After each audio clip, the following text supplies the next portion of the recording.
नमस्कार। मुद्दा आपका लेकर मैं आकांक्षा हाजिर हूँ। बच्चा यदि स्वलीन दिखे तो पेरेंट्स परेशान हो जाते हैं। सोशल नहीं है, बहुत देर से रिप्लाई करता है। दरअसल ये ऑटिज्म के लक्षण हैं।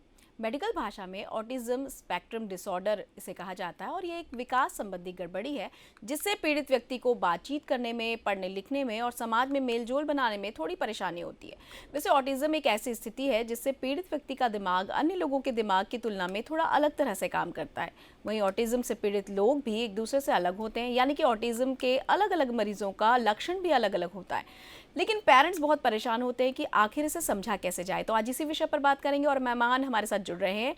हमारी पहली मेहमान है मीता मुखर्जी। डॉक्टर मीता मुखर्जी पियाली फाउंडेशन की डायरेक्टर हैं। आपका बहुत बहुत स्वागत। नमस्कार। हमारे साथ जुड़ रहे हैं राकेश ठाकुर, जो कि सोशल एक्टिविस्ट हैं। बहुत लंबे समय तक उन्होंने मरीजों के साथ काम किया है। और साथ ही जुड़ रही हैं साइकोलॉजिस्ट और associate professor doctor Surabhi Dubey. आप तीनों का बहुत बहुत स्वागत। नमस्कार। सबसे पहला सवाल डॉक्टर मीता आपसे, ऑटिज्म को हम समझे कैसे? क्या है ये ऑटिज्म? ये ऑटिज्म जो है, जिसको हिंदी में स्वलीनता बोलते हैं, ये एक न्यूरोलॉजिकल डेवलपमेंटल डिसऑर्डर है। मतलब न्यूरोलॉजिकल जब बोलते हैं तो आप समझ सकते हैं कि हमारे नर्व्स या डेवलपमेंट से कोई समस्याएं हैं। ये ऑटिज्म स्पेक्ट्रम डिसऑर्डर इसलिए है क्योंकि ये विभिन्न प्रकार के ऑटिज्म दिखते हैं। एक बच्चा दूसरे बच्चे से बिल्कुल समान नहीं लगेगा क्योंकि उसके सबके अलग अलग प्रकार के ऑटिज्म हैं। इसीलिए इसको ऑटिज्म स्पेक्ट्रम डिसऑर्डर कहा जाता है और इसकी पहचान एकदम जन्म से नहीं हो पाती है। ये बच्चा बिल्कुल सामान्य दिखने में है, इसके शारीरिक में कोई आपको अलग नहीं दिखेगा, सामान्य रूप से बच्चा दिखेगा। 3 साल तक तो पता ही नहीं चलता है। 3 साल के बाद जब आपका बच्चा बात नहीं कर रहा है, किसी के साथ संप्रेषण नहीं कर रहा है या समाज में किसी के साथ मिलना पसंद नहीं करता, अपने उम्र के बच्चों के साथ खेलना पसंद नहीं करता है, फिर उसको बुलाओ तो वो सुनता नहीं है। पहले तो माता पिता को ऐसा भी लगता है कि शायद बच्चा कान में सुनता नहीं है। कभी ऐसे भी बच्चे आए हैं जिनके माता पिता ने उसका कान का टेस्ट करा के उसको हियरिंग एड पहना दिया है, जो उसके लिए और भी समस्या हो जाती है। तो इसीलिए क्या है कि इन बच्चों का व्यवहार सामान्य बच्चों से जब अलग लगने लगे और आपका बच्चा 3 साल का हो जाए और तब भी उसकी स्पीच ना आए, तभी आप समझो कि कोई समस्या हो रही है। जब ये डेवलपमेंटल डिसऑर्डर का जो प्रॉब्लम होता है, उसके 3 साल के पहले तक हम कोई बच्चों में लक्षण दिखता है कि वो थोड़े से विकासात्मक विलंब चल रहे हैं। सब बच्चों में नहीं दिखता है, बट स्पीच में सभी बच्चे थोड़े पीछे दिखते हैं।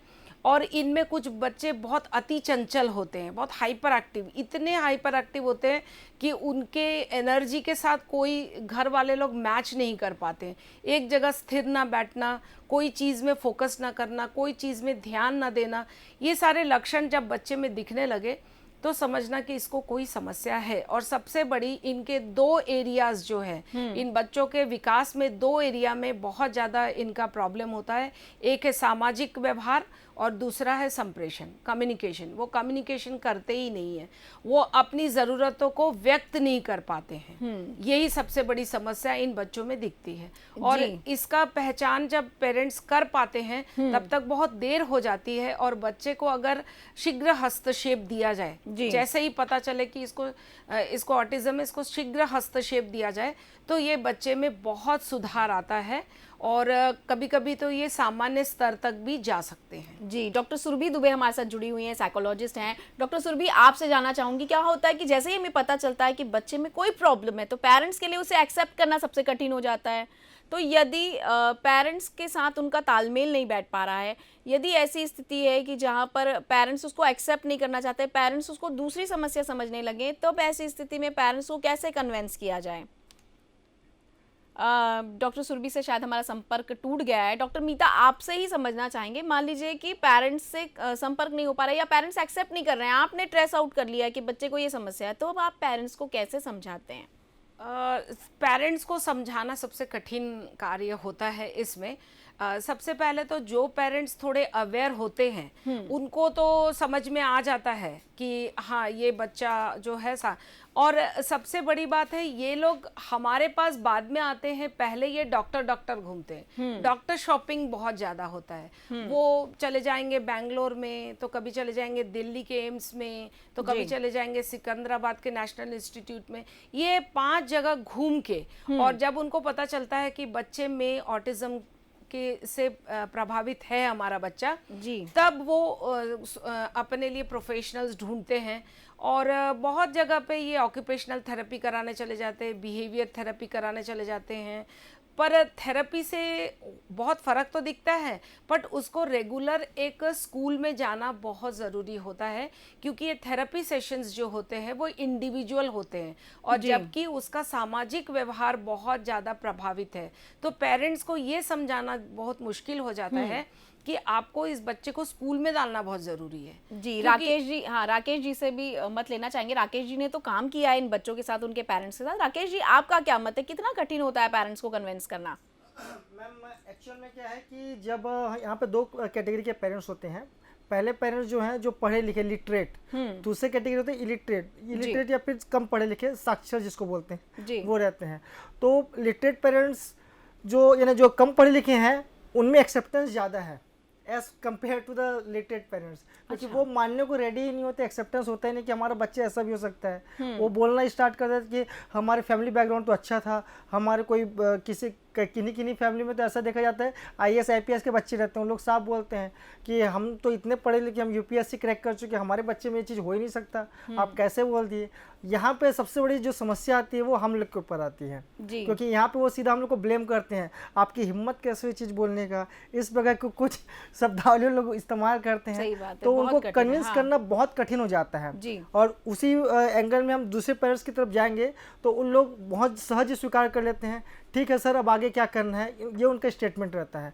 तो वो उनमें एक्सेप्टेंस अच्छी है, इनमें एक्सेप्टेंस लेट है। इसका प्रभाव हम उनके विकासात्मक सोपान में भी देखते हैं, डेवलपमेंटल स्टेज में, क्योंकि इन लोग जैसे कि मैडम ने बताया आपको, गीता मैडम ने, कि वो डॉक्टर टू डॉक्टर घूमते रहते हैं, डॉक्टर शॉपिंग करते हैं। यहाँ पे क्या होता है वो और डिले होते जाते हैं, और जब वो एक्चुअल में जब उनको एक्सेप्टेंस आता है तब ट्रेन बहुत लेट हो जा रहती है। तो ये कुछ समस्या पेरेंट्स के साथ रहती है। हाँ, कई बार पेरेंट्स की लापरवाही की वजह से समय बहुत निकल चुका होता है, उसका भी खामियाजा जो है पीड़ित को भुगतना पड़ता है। डॉक्टर सुरभि हमारे साथ हैं। डॉक्टर सुरभि दुबे, आपसे हम जानना चाहेंगे कि जब हमें ऑटिज्म का पता चल जाता है कि बच्चे में ये प्रॉब्लम है, तब पेरेंट्स की क्या भूमिका होगी और बच्चों को कैसे उन्हें टैकल करना चाहिए, टीचर्स की क्या भूमिका होगी? दोनों ही भूमिकाओं पर प्रकाश डालिए। देखिए, सबसे इम्पोर्टेंट तो एक्सेप्टेंस पे समझना कि हाँ हमारे बच्चे में कुछ स्पेशलिटी है। जी, तो बिल्कुल नहीं स्पेशलिटी है, क्योंकि एक ग्रुप होता है, जैसे हमारे पैनलिस्ट जानते हैं, इडियट सवान जी, ये बच्चे इतने ज़्यादा अच्छे होते हैं अपनी ग्रुप के बच्चों से कि इनको आप जो सिखाएंगे वो अपनी एज ग्रुप के बच्चों से बहुत अच्छा सीखेंगे। जी, दूसरा ये रहता है कि इनकी प्रतिभा को आंकना जरूरी है। जैसे मैम ने कहा रेगुलर थेरेपी, तो ये एक ना टीम एफर्ट होता है। इसको हम ये नहीं बोल सकते कि बस आप थेरेपी में ले जाओ और स्कूल में ले जाओ। It is always a team, जो टीम इंक्लूड करती है occupational therapist, behavioural therapy, school teachers और पेरेंट्स।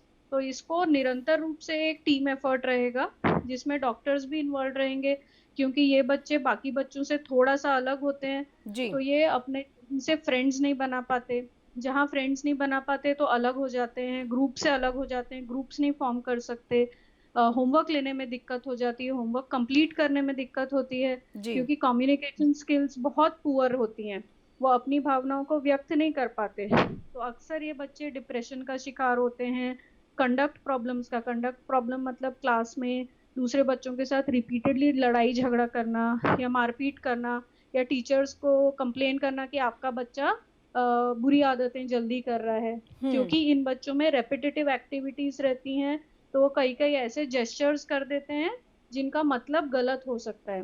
तो इसलिए हमें ये सारी एक टीम एफर्ट रहता है, तो ये टीम को इंक्लूड करना बहुत जरूरी है। हम ये नहीं कह सकते कि किसी एक इंडिविजुअल की भूमिका है। जैसे हमारे पैनलिस्ट ने कहा कि डॉक्टर्स के पास घूमते रहते हैं, ये भी हमें समझना जरूरी है क्यों घूमते हैं। क्योंकि उनको एक रीअश्योरेंस चाहिए कि कहीं ना कहीं हमारा बच्चा ठीक हो जाएगा। अगर हम इस अपने ऊपर भी लें तो हम भी 2 डॉक्टर्स की सलाह लेते हैं कोई मेजर चीज कराने से पहले। तो हमें पेरेंट्स की भी मनोभावना को समझना जरूरी है कि वो भी एक ऐसे बच्चे के साथ डील कर रहे हैं जो दूसरे बच्चों से थोड़ा सा अलग है। तो जी ये कहना कि पेरेंट्स घूमते रहते हैं, मुझे लगता है सही शब्दों का चयन नहीं है। जी हमें ऐसा कहना चाहिए कि उनको हमारा काम है कॉन्फिडेंस में लेना कि भाई ये प्रॉब्लम है, और जब आप एक्सेप्ट करेंगे तभी ट्रीटमेंट होलिस्टिकली पूरे तरीके से आगे बढ़ेगा। जी, निश्चित रूप से पेरेंट्स के लिए वो समय बहुत ज़्यादा कठिन होता है क्योंकि एक्सेप्टेंस बहुत इंपॉर्टेंट है और यहाँ पर उनको लगता है कि हमारा बच्चा भी सामान्य दिख रहा है, उसकी एक्टिविटी भले ही थोड़ी स्लो हो लेकिन वो काम तो कर रहा है, उसका रिस्पॉन्स तो मिल रहा है, इसलिए पेरेंट्स के लिए वो एक्सेप्ट करना बहुत कठिन हो जाता है। अब ऐसे में जब हम टीम वर्क की बात करते हैं या थेरेपी की बात करते हैं तो वो पूरा एक टीम के लिए भी बहुत चैलेंजिंग होता है क्योंकि उनको साथ में लेकर बच्चों को चलना होता है। डॉक्टर मीता, आप एक लंबे समय से पियाली फाउंडेशन चला रही हैं, आपके पास हर कैटेगरी के बच्चे आ रहे हैं और जो पीड़ित बच्चे हैं उनके साथ टैकल करना थोड़ा सा मुश्किल ज़रूर होता है, लेकिन आप लगातार कोशिश कर रही हैं। तो मैं आपसे जानना चाहूँगी कि इन बच्चों में क्या खास होता है, कैसे हम उन बच्चों की खासियत को उबार सकते हैं? जब हम असेसमेंट करते हैं तो हम उस बच्चे की पसंद नापसंद को बहुत ज़्यादा महत्व देते हैं जी। क्योंकि वो चीज़ हमारे बिहेवियरल थेरेपी में काम आते हैं। जब हम उस बच्चे को थेरेपी देते हैं तो उस समय पे हमको एज अ रीइंफोर्समेंट उसको ये चीज़ें जानना ज़रूरी है कि वो बच्चा क्या अच्छा मतलब उसको क्या पसंद है और नापसंद है। उसी तरह हम जब बच्चे का असेसमेंट करते जाते हैं और उसको क्लास में बिठा के जब हम कार्य करते रहते हैं तो हमको धीरे धीरे उसका झुकाव, जिसको उसका एप्टीट्यूड मतलब वो किस क्षेत्र में काम करने के लिए ज़्यादा झुकाव दिखाता है, इंटरेस्ट दिखाता है। जब इंटरेस्ट को हम देखते हैं तो बहुत सारे बच्चों में ड्राइंग पेंटिंग में बहुत ज़्यादा अच्छा दिखता है कि वो लोग जैसा पिक्चर है उसको बिल्कुल वैसे ही ड्राइंग करते हैं। मतलब उनमें बहुत ये काबिलियत रहती है कि एज इट इज़ कॉपी करना। जी। फिर उसी तरह हम देखते हैं कंप्यूटर्स में बिना एक मिस्टेक किए वो पूरा कंप्यूटर्स में टाइप करते जाते हैं, भले उनको इंस्ट्रक्शंस इंग्लिश में बहुत अच्छा समझ नहीं पाते हैं, फिर भी हम देखते हैं कि वो बढ़िया कंप्यूटर, आप उनको कुछ टाइप करने दो वो बिल्कुल लगन लगा के। तो जो भी चीज़ में आपको उसका कंसंट्रेशन अगर अच्छा है तो आप उसको कोई कार्य जो उसको पसंदीदा है वो आप देंगे तो उस बच्चे में बहुत लंबे अंतराल तक देखेंगे कि वो बहुत अच्छे दिल लगा के उस काम को कार्य करता है। सामान्य इंसान बहुत जल्दी बोर हो जाते हैं, पर अगर उसको पसंदीदा काम मिल जाए तो वो बहुत देर तक उस काम को लेके बहुत अच्छे से कर सकता है। तो इसी तरह हम उसके स्किल्स को ध्यान देते हैं कि वो क्या अच्छा कर सकता है। जैसे मेरे पास एक बच्चा आया था, वो बहुत ज़्यादा हाइपर एक्टिव था, तो मैंने उसके पेरेंट्स को कहा कि आप उसकी एनर्जी को अगर आप निकाल सको, कहीं पेंटअप एनर्जी अगर उसका निकल सके तो बहुत अच्छा है। तो उसके पापा ने उसको स्विमिंग में लेके गए। जी। तो वो पहले तो जो स्विमिंग के इंस्ट्रक्टर थे उन्होंने तो मना कर दिया, बोला कि हम तो इस बच्चे को नहीं सिखा पाएंगे, कहीं डूब वूब गया तो प्रॉब्लम। तो उसके पापा ने खुद पहले स्विमिंग सीखा और फिर उस बच्चे को, आज वो बच्चा इतना अच्छा स्विम, अभी वो गुवाहाटी में 3 गोल्ड मेडल लाया है स्विमिंग में। तो वही चीज़ है कि वो जो भी करता है उसको इंटरेस्ट के साथ करता है, इसीलिए वो उसको पैशन बन जाता है। उसी तरह वो स्केटिंग में भी उतना ही परफेक्टली स्केटिंग भी करता है। तो इनको अगर आप पहचाने उसके अंदर की काबिलियत, इन बच्चों में सब में काबिलियत होती है, खाली पहचानने की ज़रूरत है। माता पिता हो या टीचर हो या थेरेपिस्ट हो, जो भी हो उसकी काबिलियत को पहचान पाएंगे तो उसको उसमें और ज़्यादा ट्रेन करके उसको सफल बना सकते हैं। जी बिल्कुल। राकेश जी, आपकी तरफ आएंगे और जानेंगे कि परिवार और दोस्तों की क्या भूमिका होगी। डॉक्टर सुरभि, आपसे अगला सवाल ये कि जैसे मैडम ने कहा कि बहुत ज़्यादा हाइपर एक्टिव अगर बच्चा है तो उसको हम मोल्ड कर सकते हैं, किसी अच्छे काम में लगा सकते हैं। तो अब आपसे जानना ये है कि जब हमें पता चल जाता है कि बच्चे में इस तरह की कोई शिकायत है, बच्चा अगर बहुत स्लो लर्नर है तब हमको क्या करना चाहिए, और बच्चा अगर हाइपर एक्टिव है तब हमको क्या करना चाहिए? मैम, सबसे पहले तो हम ये देखेंगे बच्चा माइल्डली हाइपर एक्टिव है, इनअटेंटिव है, कि हाइपर एक्टिव और इनअटेंशन दोनों है। कई बच्चे ध्यान नहीं देते, कई बच्चे बहुत चुलबुले होते हैं और कई बच्चे ध्यान नहीं देते और चुलबुले भी होते हैं। तो हमको एरियाज आइडेंटिफाई करना है सबसे पहले। जी। दूसरा ये है क्या वो कंट्रोलेबल है विदाउट मेडिकेशंस, तो फिर हम उन्हें थेरेपी में रेफर कर देते हैं। मॉडरेट और मॉडरेटली सिवियर टू सिवियर अगर ADHD है तो फिर उसको ट्रीटमेंट की आवश्यकता पड़ती है। कई टाइम ऐसे होता है कि ट्रीटमेंट जो दवाइयों के माध्यम से चलता है वो 13-14 साल की उम्र में चलता है, और 14 साल की उम्र में थोड़ा सा पर्सनालिटी गेन करने लगते हैं बच्चे, जी तो कुछ कुछ सिम्टम्स रह जाते हैं और मोस्टली सिम्टम्स चले जाते हैं। या वो अडल्टहुड में भी अगर जा रहे हैं, अडल्ट ADHD है, तो ऐसे बच्चे बहुत ज्यादा कहीं पे भी टिक नहीं पाते, कोई जॉब्स नहीं होल्ड कर पाएंगे, अपने एकेडमिकली एक्सेल नहीं कर पाएंगे, अगर हम ADHD की बात कर रहे हैं। जी पर कुछ बच्चे हाई फंक्शनिंग ऑटिज्म होते हैं, जैसे मैम ने कहा कि बच्चा अभी गुवाहाटी में मेडल्स जीत कर लाया है, जी तो इसमें वो हाई फंक्शनिंग ऑटिस्टिक चाइल्ड है।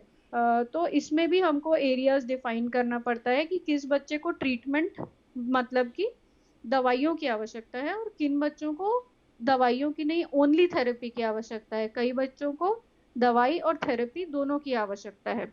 जी इन कोर्स जो बीमारी का कोर्स है वो अपने आप को चेंज करता रहता है, क्योंकि जैसे बच्चे की उम्र बढ़ती है उसके सामने नए नए चैलेंजेस आते हैं, हर उम्र का अपना एक चैलेंज होता है, जी और ब्रेन भी उम्र के हिसाब से बदलता रहता है, ग्रो करता रहता है। जी तो इस ग्रोइंग एज में बच्चा आसपास से क्या सीख रहा है, दोस्त जी बना पा रहा है कि नहीं बना पा रहा है, क्योंकि मेन दिक्कत जो ऑटिस्टिक चिल्ड्रन में है वो कम्युनिकेशन स्किल्स है, लैंग्वेज स्किल्स है। जी मतलब वो वर्बली उतना अच्छा बोल नहीं पाएंगे, कम्युनिकेशन उनका ज्यादा नॉन वर्बल रहेगा। कई बच्चों में लैंग्वेज डेवलप नहीं हो पाती है, कई बच्चों में ऑटिज्म प्लस इंटेलेक्चुअल डेफिसिट होती है, मतलब बुद्धि भी थोड़ी कम होती है, जी लैंग्वेज के साथ साथ बुद्धिमत्ता भी कम होती है।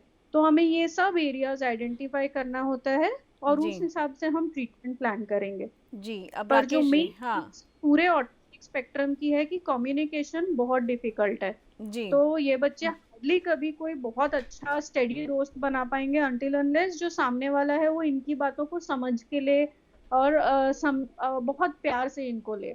जी राकेश जी, आपसे जानना चाहेंगे परिवार और दोस्तों के साथ मेल मिलाप करने में, क्योंकि ये थोड़ा कतराते हैं, जल्दी खुलते नहीं हैं, तो ऐसे में परिवार और दोस्तों की क्या भूमिका हो सकती है उन्हें और ज़्यादा एक्टिव करने के लिए, जो कि स्लो लर्नर है, और यदि कोई हाइपर एक्टिव है तो उन्हें शांत करने के लिए क्या भूमिका हो सकती है?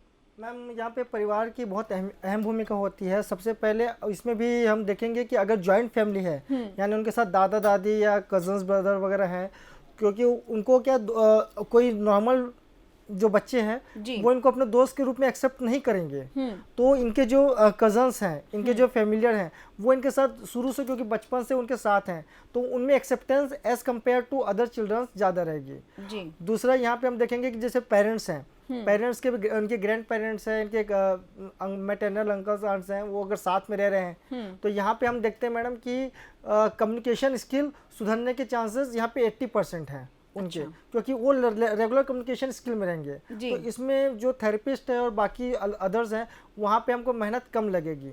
जी सिमिलर वे में जब उनके बॉन्डिंग्स के जो बच्चे हैं वो देखते हैं कि हाँ इनका नेचर इस प्रकार ऑटिज्म नेचर है, वो बच्चों में एक्सेप्टेंस है जो उनके साथ है, सिबलिंग्स वगैरह हैं उनके साथ, तो यहाँ पे हम देखेंगे कि वो उसे उसी की कैटेगरी में आके समझेंगे और उसके साथ उसको ऐसे ट्रीट करेंगे as compare to other childrens. तो उसमें क्या रहेगा कि इनकी बॉन्डिंग थोड़ी बननी स्टार्ट होगी। तो हम कई जगह देखते हैं कि खासकर जो ऑटिज्म बच्चे रहते हैं, जो उनके सिबलिंग्स रहते हैं, चाहे बड़ा भाई हो बड़ी बहन हो, तो उनसे इनका अट्रैक्शन बहुत ज़्यादा, अफेक्शन और अट्रैक्शन बहुत ज़्यादा रहता है एज कम्पेयर टू पेरेंट्स, क्योंकि वो समझ रहे हैं कि हाँ हमारे सिबलिंग्स हैं, वो हमको समझते हैं, हम शेयर कर सकते हैं, वो जैसे कुछ बोलते हैं उनको तो वो एक्सेप्ट करते हैं। ये हम उन बच्चों में ज़्यादा देखते हैं मैम। जी बिल्कुल, यानी कि परिवार और दोस्तों की बहुत खास भूमिका होती है, खासतौर पर अगर जॉइंट फैमिली में ये बच्चा, तो लर्निंग जो है उसका ज़्यादा स्ट्रांग होगा अदर बच्चों की तुलना में।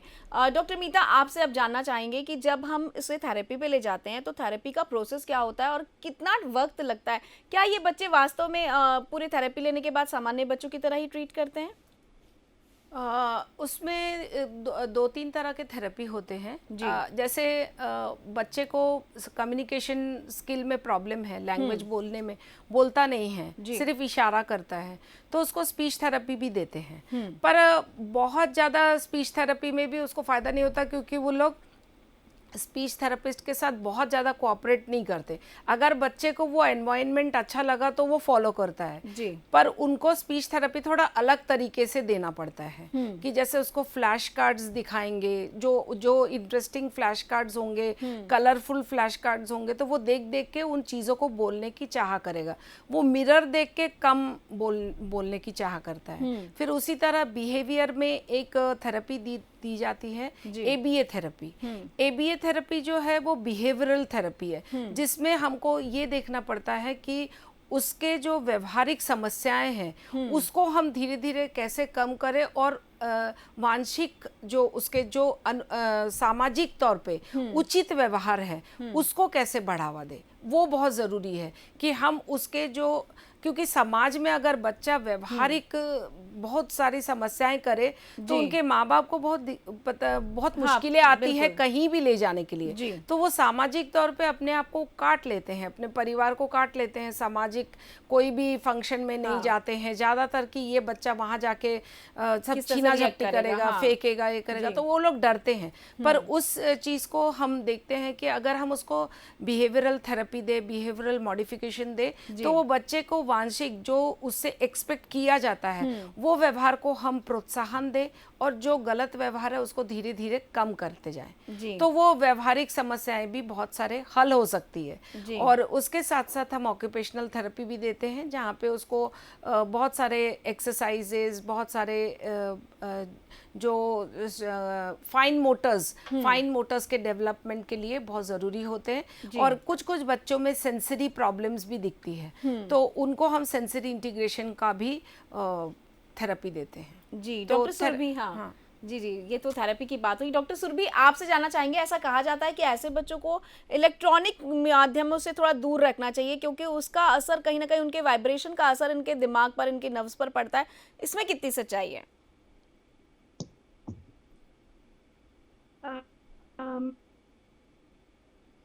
जी डॉक्टर सुरभि, आपसे। बच्चे, ADHD बच्चे, हाँ मैडम सुनाई आ रहा है मेरा? हाँ जी, अब आ रही है जी। हेलो, हाँ मैम, अब आ रही है आपकी आवाज, जी बताइए। जी मैम, जो ऑटिस्टिक बच्चे हैं, ADHD बच्चे हैं मैम, उनमें प्रायः देखा गया है कि क्योंकि उन लोगों को मोबाइल और गैजेट्स में बहुत रुचि रहती है, तो आजकल जो लेटेस्ट ये है कि जैसे मैम ने कहा कि फ्लैश कार्ड्स, तो फ्लैश कार्ड्स बहुत स्टिम्युलेटिंग रहते हैं, ब्रेन के लिए स्टिम्युलेटिंग रहते हैं, उनको उसमें नवीनता दिखती है बच्चों को। इसीलिए आजकल इन बच्चों के लिए हम मोबाइल बेस्ड लर्निंग एप्स लेकर आ रहे हैं, क्योंकि प्रायः आप देखेंगे कि ADHD, ऑपोजिशनल डिफारेंस डिसऑर्डर या कंडक्ट डिसऑर्डर के बच्चों के पेरेंट्स हमेशा बोलेंगे मोबाइल में लगा रहता है या लगी रहती है पूरा टाइम।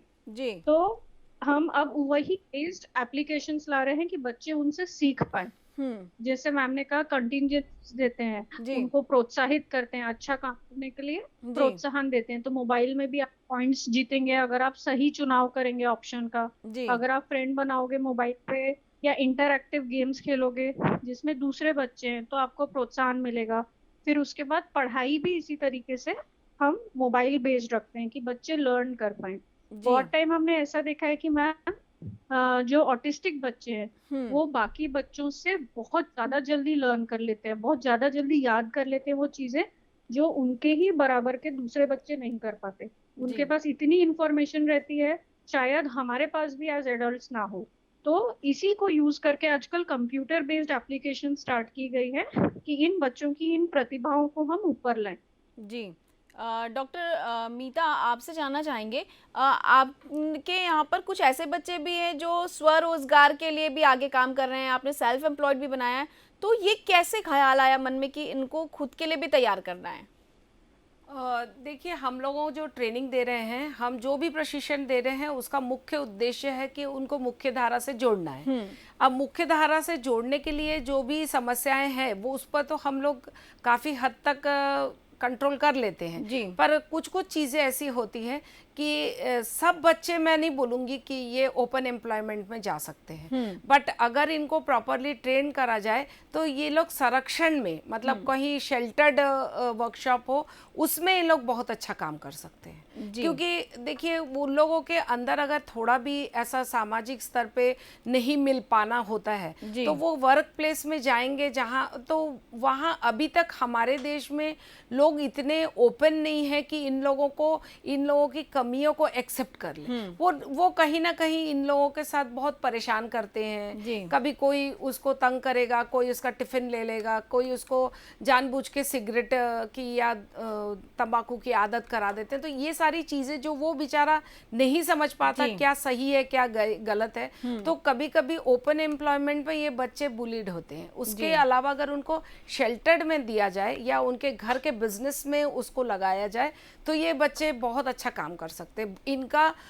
इनकी लगन और इनके जो दिमाग के जो कोशिकाएं इस तरह से काम करती है कि वो सामान्य लोगों के पास भी वो इन्फॉर्मेशन नहीं होता है। जैसे मैंने एक बच्चे को मेडिकल कॉम्प्लेक्स में उसके पापा के ही मेडिसिन की दुकान में लगाया, तो उसके पापा को पहले लगा कि ये मेरे किस काम में आएगा। फिर मैंने उनको बताया कि आप उस बच्चे को वो जो भी कंपनियां हैं उसके लोगो से उसको तैयार करिए। हाँ, वो लोगो देख देख के इतना अच्छा कंपनी, फिर वो रैक में वैसे ही दवाइयाँ जमाने लगा और धीरे धीरे फिर कभी निकालना हो तो निकाल के भी देता रहा।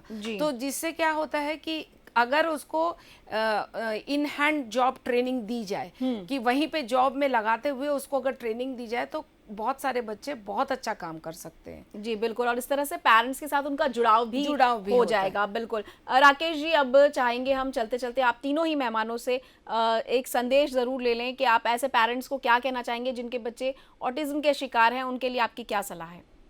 मैडम, मेरी सलाह ये है कि अगर आपके बच्चे ऑटिज्म के शिकार हैं तो आप जाइए, डॉक्टर के पास जाइए, थेरेपी सेशन लीजिए सब, लेकिन ज़्यादा समय वेस्ट ना कीजिए, क्योंकि ज़्यादा समय वेस्ट होने पे फिर आपको जब पछतावा होगा तो बहुत लेट हो जाएगा आपके लिए। जी, तो ये मैम, जितनी जल्दी हो सके आप उसे एक्सेप्ट कीजिए और डॉक्टर की सलाह लीजिए, उसकी थेरेपी दीजिए, ये आपकी सलाह है। डॉक्टर सुरभि, आपका संदेश हम ज़रूर जानना चाहेंगे, यहाँ हमारे दर्शकों को क्या कहना चाहेंगे?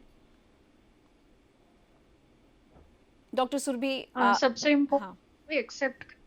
जी हाँ, सबसे इम्पोर्टेंट है एक्सेप्टेंस। ये प्रॉब्लम है, जैसे राकेश जी ने कहा, उसको जल्दी से एड्रेस करना। और कहीं ना कहीं इसको सोचिए, भगवान ने कहीं आप में वो कैपेसिटी देखी है कि आप ये स्पेशल चिल्ड्रन रेज कर सकते हैं, बड़ा कर सकते हैं, और इनको गिफ्ट समझिए कि ये हमारा एक गिफ्ट है। और अगर आप जिस दिन समझ लेंगे ये बच्चे गिफ्ट हैं, आप देखिएगा यही बच्चे आपका नाम रोशन करेंगे। जी बिल्कुल, बहुत ही अच्छी सलाह आपने दी है। और डॉक्टर मीता, अब आपसे जानना चाहेंगे, आप क्या कहना चाहेंगे? सबसे पहले तो मैं ये बताना चाहूँगी कि 2 अप्रैल जो है वो ऑटिज्म अवेयरनेस डे है जी। तो इस 2 अप्रैल में इस बार का जो थीम है लेट लाइट अ ब्लू, ये थीम इसलिए दिया गया है कि इसको इस साल हम थोड़ा आफ्टर पैंडेमिक इनकी ज़िंदगी को थोड़ा कलरफुल बनाएं।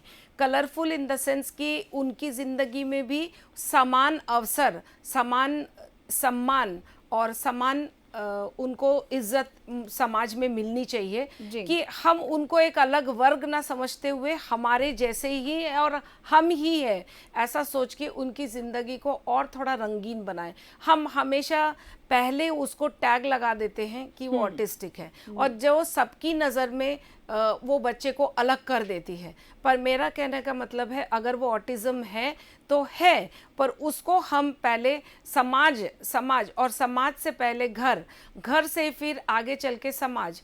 तो घर में अगर उस बच्चे को स्वीकारा जाएगा तो समाज भी उसको स्वीकारेगी। उसके साथ जो स्टिग्मा, वो जो एक दाग, जो एक धब्बा लगा हुआ है, उसको हटाना, यही उद्देश्य है हमारे 2 अप्रैल ऑटिज्म अवेयरनेस डे का, जिससे मैं चाहूंगी कि लोग उसमें जागरूक हो। जी बहुत बहुत धन्यवाद आप तीनों ही मेहमानों का। और दोस्तों, सबसे इम्पोर्टेंट आज की चर्चा में जो बात निकल कर आई वो है एक्सेप्टेंस, परिवार का, समाज का, टीचर्स का और दोस्तों का। आप सबके सहयोग से हम इसे न केवल स्किल्स कर सकते हैं, इनके स्किल डेवलपमेंट में सहयोग कर सकते हैं, बल्कि इन्हें समाज के साथ उसी तरह स्वीकारें जिस तरह से हम बाकी बच्चों को स्वीकारते हैं। किसी और विषय के साथ होगी आपसे मुलाकात, तब तक कीजिए थोड़ी सी प्रतीक्षा, थोड़ा सा इंतजार। नमस्कार।